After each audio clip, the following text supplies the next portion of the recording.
being polarized is a sign that we care about issues, right? That issues matter. And so I think that's kind of an alternate perspective of polarization. Mm-hmm. Welcome to Being the Change, the official podcast of James Madison University, brought to you by Madison Magazine. Each episode brings you stories of how members of the JMU community combine intellect with action to live lives of purpose and meaning. That's being the change.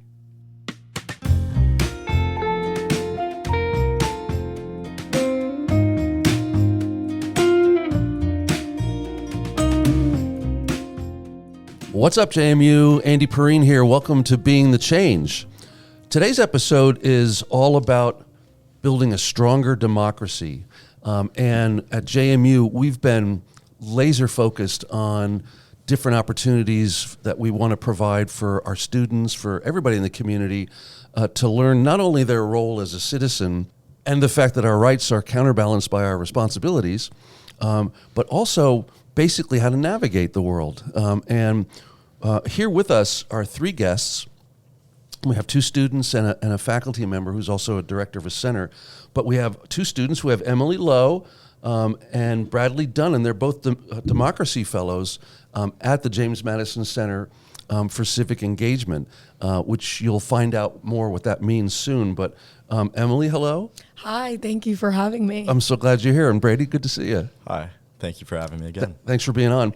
And also with us is Dr. Kara Dillard. She is Executive Director for the James Madison Center for Civic Engagement. She's been on the show a couple times, so she's a frequent flyer. Dr. Dillard, welcome. Thanks for having me. Well, one of the things a couple of the things that triggered this episode is, first of all, the forthcoming issue of Madison Magazine is carrying a whole bunch of very interesting content that is connected to the 250th anniversary of the signing of the Declaration of Independence. And Dr. Dillard actually has an article in this issue, and it's called What's Next, America? And basically she's exploring some of the concepts that we're going to talk about in that article. And so since this podcast is a companion to the magazine, we wanted to cross-promote. So thanks for writing for us, Kara. Absolutely. I appreciate that. But also, in the April 1st edition of the Daily News Record, these two students, Emily and Brady, they actually had an open forum, basically an op-ed piece in the Daily News Record about this program called Better Conversations at JMU. And it's a really great article. I was so knocked out when I read it and so proud of my association with you two students. So we're going to explore all that today. Now, just to set the stage a little bit more, the James Madison Center for Civic Engagement has been around for years, and it's really becoming quite nationally prominent for some of the programs and some of the positions that we've taken and some of the modes of teaching and learning for civic education. And in fact, just in the last year, the center has been successful at getting two very big grants from the Department of Education, which we'll talk about, but it's totaling over $5 million, and it's acknowledging the center's leadership in the country.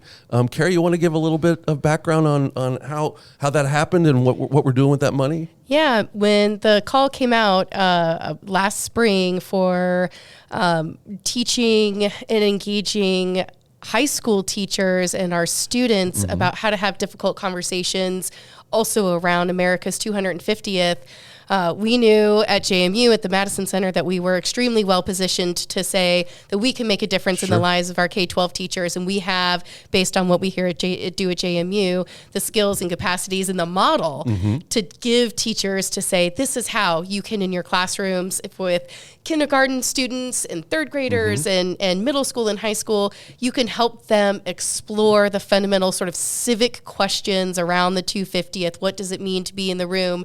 And the decisions decisions that were made in Philadelphia at the time.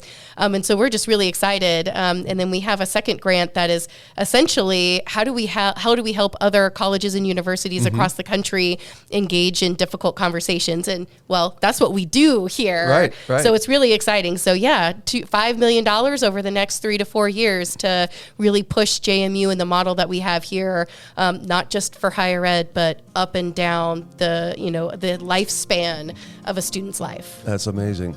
Well, couldn't be more proud of that accomplishment.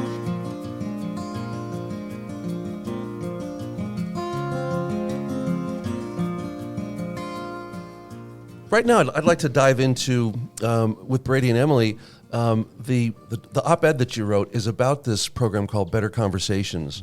Emily, why don't you start? What impelled you guys to write this article, and how did you pull it together? Yeah, well, I've been facilitating conversations now for 2 years, so our Better Conversations Together program is in full swing. And this is for first-year students? Yes. And it's one of their first experiences on campus? Yes, it's for all first-year JMU students, so mostly freshmen, but we do have some transfer students as well, which is really cool. And they partake in this program in small groups that are facilitated by fellows like Brady and I. And they're intentionally designed so that, each table has a range of different views, which is really cool to see and obviously extremely important when having a conversation about issues is to get as many perspectives as possible. So how do you figure out who's got what position and how do you get them together? Yeah, so for our conversations, we typically have them write down their political affiliations at the beginning, but hide it. So no one at the table knows what, viewpoint or what political stance their peers have. And then at the end, we kind of do this big reveal. And so cool. it's really crazy to see people, wait a second, I was agreeing with you the entire time, and we are not on the same political spectrum, which is really interesting. But I think going back to your question about why we wanted to write this op-ed now, I think with how extremely polarized our country is today, I think it can kind of feel almost hopeless, which is a really horrible feeling, I will say. And I think it's important what Brady and I have seen throughout these conversations is that it's actually not as hopeless as you would think. There can be really productive conversations that have action items weighing benefits and drawbacks of different solutions. And these conversations are really healthy. I've never been in a conversation that's been, aggressive or toxic. Exactly. Yeah, right. And so I think why I wanted to contribute to this op-ed was to spread the word that although it can feel really polarizing, right now it's actually possible to have these conversations that are healthy and productive. That's so great to hear. Anytime I'm with students, my hope is restored. But I love that you guys are projecting out to restore other people's hope. Brady, what were you after in participating and putting this together? Yeah, so in this time of just mass political polarization, I wanted to contribute just the lesson that we can listen to one another and that be okay. It is so common for one another to just argue and yell and not truly hear the other side, and we are not getting anywhere that way. There's no way that will produce anything of worth. So instead, something that we teach through these deliberations of Better Conversations is to listen. What are your peers truly saying? What do they mean by this? What experiences do they bring to the table that make them think this way? And it builds a lot of empathy. That's what we're seeing. Through these conversations, we are building empathy. We are building the ability to listen. And it's just remarkable. And that's why I wanted to contribute to the op-ed, is that people need to listen. Can you give me an example of when you saw folks whose viewpoints were completely different on a certain topic and they came together and had a conversation that was productive and reasonable? Yeah, I think at the end of our conversations, when we do our reflection activities, that's kind of when we ask, were there any viewpoints that you didn't think you would agree with and then you did agree with, or any moments in the conversation where you kind of had an aha, I didn't really think about that experience? And I mean, across the board, all of the students always have something to say. And I find there's a lot of agreement when we talk about educational fairness, which is obviously an issue that, you know, kind of affects JMU students because they're students at a higher ed university. So I think it's really interesting. We have one question about SAT testing and admissions if standardized testing should be required. And it's really interesting because I think a lot of JMU students actually don't submit their SAT scores. So there's a lot of initial agreement. But I have found that there are some students who really strongly advocate for the requirement of standardized testing. They're the ones that have scored well. Yeah. Right? Yeah, and so I think that question specifically has been really rewarding, seeing students kind of change their mind. Right. Well, I mean, any test has implicit bias in it, and so that's the interesting thing to explore. Dr. Dillard, why don't you give us a little bit of background as to the design of Better Conversations and what it's actually set out to achieve in terms of learning objectives? Well, Andy, first let me say that I have tears in my eyes listening to these two, and it's not just because it's pollinated outside. But these two students and all of the students who are Democracy Fellows just deeply move me every time that they talk about why this work is important. And they give you hope. They give me hope. It's important that it's not 40 some odd year old professor in the background who's doing this work with our students, but it's these two who are here telling their peers, it's okay to disagree. And I'm going to help you do that. I'm going to help you, and I'm going to model for you what it looks like to disagree healthily. I'm going to model for you and help you to air your views here in this situation where it might feel deeply uncomfortable to do so. And I'm going to help you so that everybody else at the table can listen fairly. And we can talk about that. And we may not agree, right? But you will come away feeling like your view and value and voice was heard in these conversations, and that we've talked about it and we've reasoned together, and that we can come out the other side having some kind of relationship together, that we can come and we could solve problems together.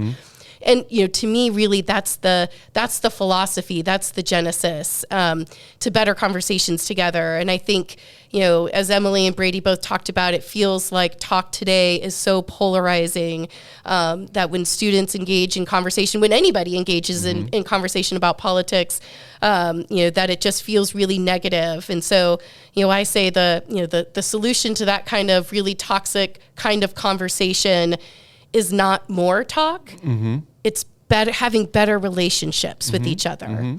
It's having the idea that we may disagree, but I need to know something about you. I want to know something about why you have that view. I want to know why this idea that you have, why you think not allowing the SAT, ACT scores to be submitted, why that's important to you, because that's something that I disagree with.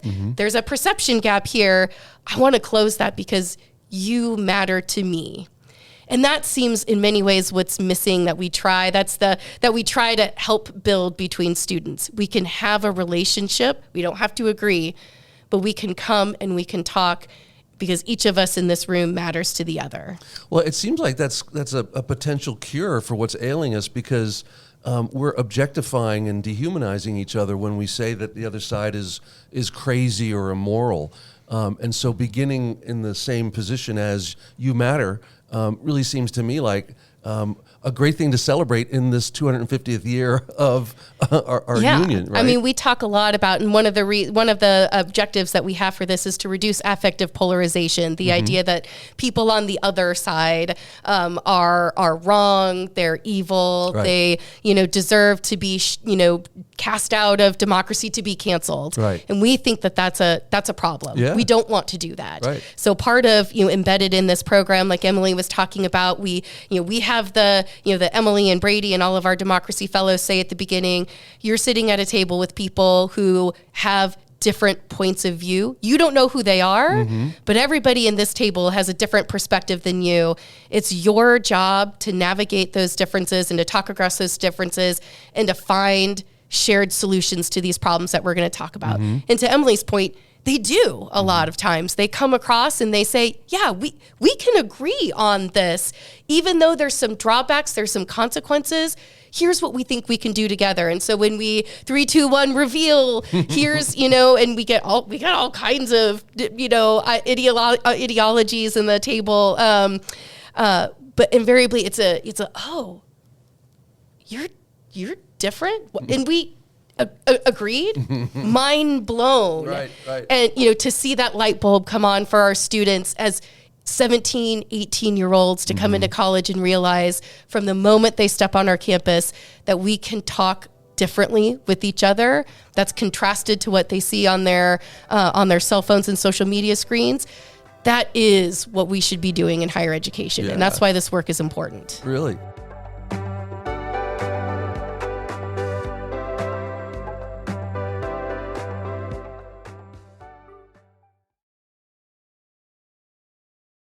Brady, have you seen the light switch on with students within the program? Have you seen that moment when the mind got blown? Absolutely. Yeah. There will be students that walk into the program expecting nothing to come of the conversation. Their hopes are down. They feel like they're forced to be here. Their eyes are rolling. Exactly. Right. And then they engage and they actually listen to one another, as I kind of said before. And they realize that maybe they can have a substantive conversation where they get something out of it. They hear someone else's perspective. They understand someone just a little bit more. And I've seen the light switch in people's eyes. I've seen it go from, oh my gosh, this is so boring, to, wait, what did he just say? Why would you say that? Why? Please enlighten me. And we get into these conversations and we explain our perspectives. And I generally do ask my peers that are deliberating in this conversation to share an experience that backs up their points. And so they have to make it concrete. Yes. Right. Yes, they actually share something that is important to them. They share a family memory, or they share something that happened throughout their life. And that humanizes them, right? It truly does. Yeah. It goes back to the empathy aspect, where we are growing our empathy through deliberation, because all we want to do at the end of the day is talk about the issues that are pertinent to us, because that's how we progress our society. And it is a joy every time that I have a group that's just like, oh my gosh, this is so boring, because I know that they're going to switch. 5 minutes in, they're going to switch their perspective. They're going to have the, wait, what? Right. What do you mean we should ban the SAT? Or what do you mean, we should raise the minimum wage, or X, Y, Z? Right. Name the issue. Right. Like, we just have very wonderful conversations that really engage the most unengaged. That's what I would say. Yeah. Emily, one of the things I think that I've never gone through this program, obviously, but one of the things that I get out of having conversations with somebody I completely disagree with, who I care about, or who I've identified as the reason they're passionate about their beliefs is because they love America. They love this society just like I do, but we disagree. So we have something in common. That, to me, creates an intellectual humility that is really what we're kind of lacking these days. What do you think about that? I totally agree. And that's something that I actually kind of tell our students at the end of our conversations when we're doing our debrief. I like to reiterate that, yes, we are polarized, but being polarized is a sign that we care about issues, right. That issues matter. And so I think that's kind of an alternate perspective of polarization. People are charismatic and people want the best outcome. That doesn't mean we all agree on the best outcome, on the best path forward. But it means that we care and we want, a common good. And I think that our students in these conversations really, really walk away knowing that.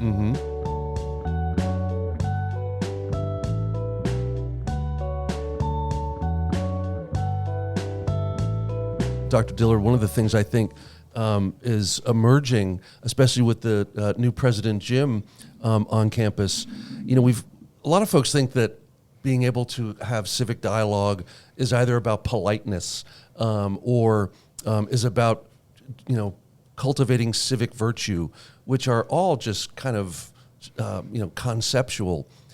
Being able to talk to people with whom you disagree is actually a really useful skill. It's a deeply useful skill, right? It's the kind of skills that we should be teaching in higher education. I always like to say we do a really good job. As a communications studies faculty member, we do a good job of teaching our students how to talk and how to advocate and how to be persuasive. But sometimes, we don't really teach how to listen. There's not listening 101. There's not listening empathetically. There's not listening fairly. And so, but those are such the most important skills that our students need to have today. What does it look like to listen to somebody when your immediate reaction is, oh no, nope, not that idea. But to pause and say, wait a minute, there might be something of value here that I should not reject out of hand. I need to find what that is. And I may not come away agreeing with that, but I will come away with a better understanding of what that perspective is. And that might allow me to, to write a better paper. That might allow me to make a better presentation. That might, when our students graduate, might allow them to go into the workforce and build better products and to be on teams in which they are sitting with people who have diverse views and perspectives, and to say, how can we listen to each other to come up with the best new idea? And so those skills are just deeply important. But it's also, as we've learned in civic education, those skills are waning and being taught at lower levels. And so, the focus on teaching to tests has also meant that our students don't get enough opportunities just to practice what it looks like to listen, what it looks like to encounter and have to say, I hear what you're saying. Can I ask you some questions about that? In a situation where they're having to really explore deep differences about a really important issue. And so, what we've seen is, we don't want to just bring in some guest speakers and have our students listen. That's important. We love guest speakers. Please come to JMU speakers, but it's important for our first years to get their feet wet in what it means to be a citizen and to experience what that is before we graduate them and they go out into their hometowns as leaders and have to do this work of being a citizen without, the safety net that is college. And so it's important to me and to us from day one that we're building these skills and capacities in our students. That's amazing. Emily, do you feel like you've changed since you've gotten here at JMU in this kind of realm? I definitely have changed. I can say that in what with ways? 100% confidence.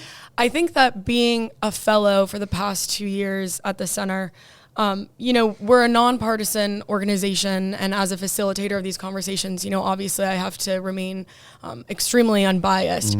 But that's not to say that I don't have personal viewpoints that I'm learning from these conversations every day. I'm hearing new perspectives every time I facilitate these conversations, and so maybe I can't necessarily weigh in and kind of give my 2 cents, but I'm always walking away from conversations thinking or knowing a perspective that I had never considered. And so I think that's been helpful for me to kind of have certain viewpoints of my own and have them stronger than ever because I've been able to consider so many different perspectives. Well, that's a really interesting point.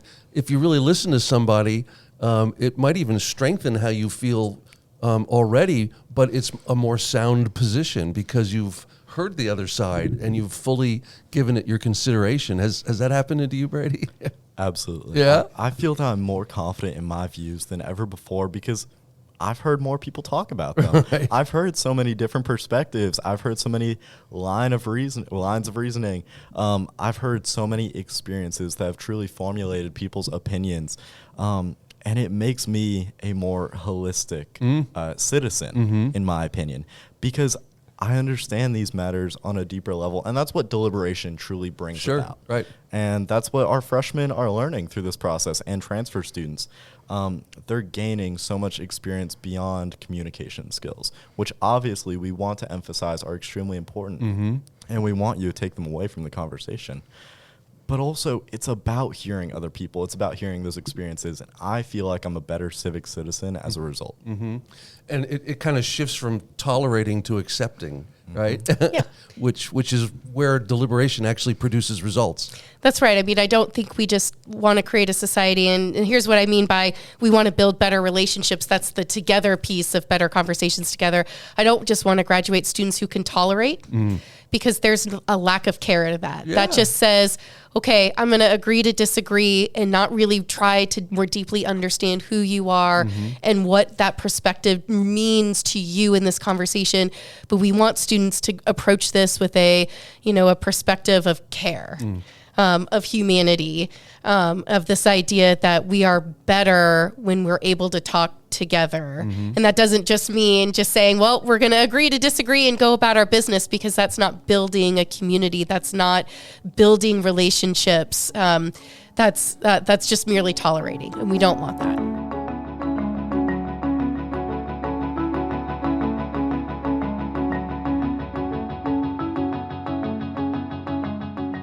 Well, listeners, you're kind of getting a glimpse as to why the university has become a leader in this realm.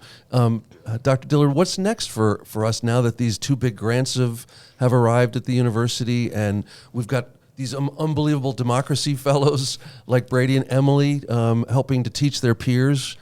This is a sterling example. I'm really excited. I mean, the future is very, very bright. The higher education grant that we have will allow us to work with 40 other campuses from across the country over the next 4 years and bring them here to JMU to learn what it is that we do, from our Democracy Fellows program to the way that we structure our first year program, to the kinds of skills and competencies that we've really worked to develop. And the assessment. And yes, big part of it. Right. That's right. And to say, those universities will go back to their campuses and they will do what we do here on their campuses. And so we get to see 40 other, new universities who are now doing what JMU is doing really, really well. And that's just truly exciting.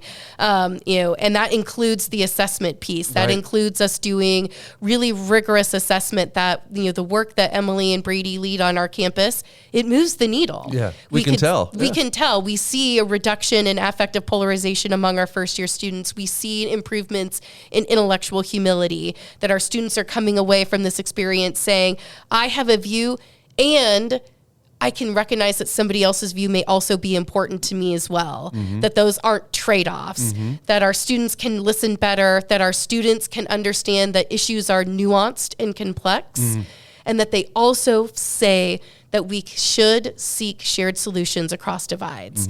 I mean, that is truly, amazing in an era, like Brady and Emily said, where we feel, where our 17 and 18-year-olds are coming to college already feeling like this is a really difficult time to navigate. Right. Well, in the year that we're celebrating our 250th anniversary as a union, and the fact that JMU is now spreading this kind of great method to 40 other schools, getting back to what Emily was talking about earlier, I hope our listeners have a restored sense of hope. Yeah, I mean, I think it's really fascinating and interesting to think about the fact that American democracy has not only survived, but thrived for 250 years. And I think that, again, going back to the polarization piece, it can feel, hopeless. But I think that polarization can be a form of patriotism.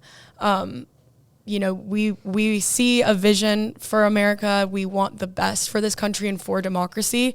And so talking across these differences, I think, is how we're going to continue democracy throughout the next 250 years. Wow, and that's great. we're really excited because next year, for all of our first year students, they will be deliberating on exactly what Emily was just talking about what ideas and values from America's past 250 years we should carry forward into the next 250. Maybe what ideas and values should we leave behind that maybe don't serve the country very well? And that's always a good question to ask.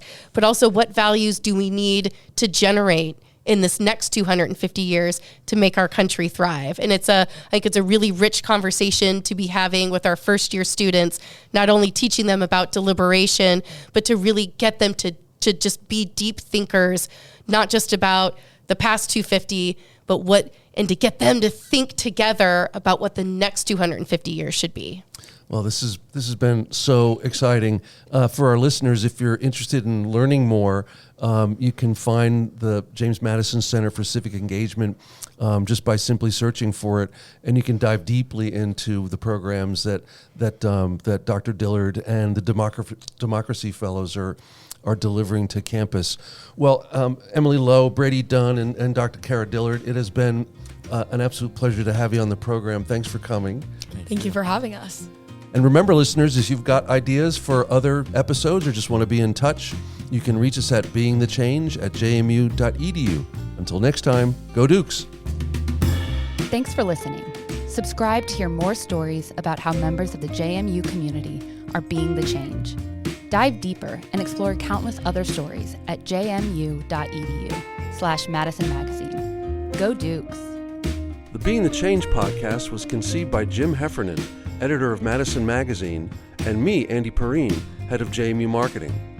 Thanks to Jenna Polk and her team at the Rose Library Studios, where the show is recorded by Cody Troyer, Steve Adderton, and Olive Santos, all of the crazy talented JMU photo video team, who then produced the final episodes at the Ice House in downtown Harrisonburg.